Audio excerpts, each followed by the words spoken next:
আজকে আমি একটা ছোট্ট ভিডিও করব।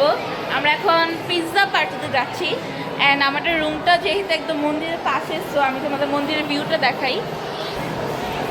জাস্ট দেখো ক্রাউডটা, কারণ আজকে হচ্ছে কি স্যাটারডে, সো কালকে যেহেতু অফ আছে এই জন্য আজকে অনেক বেশি তো আমরা এখন গোবিন্দসে যাচ্ছি। ওইখানে বাবা গেছে, বাবা অনেককে খাওয়াবে আজকে পিৎজা। তো চলো আমার সাথে। আমরা গোবিন্দসে চলে আসছি, এখন উপর যাচ্ছি কারণ উপরে হচ্ছে গিয়ে পিৎজার জায়গা। তো চলো আমার সাথে।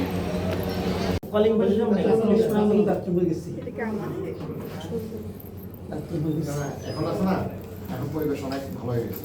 এখন আস্তে আস্তে সব মহারাজা ঢুকবে, সব মহারাজা ঢুকবে এই আগামী 2-3 মাসের মধ্যে। দেখে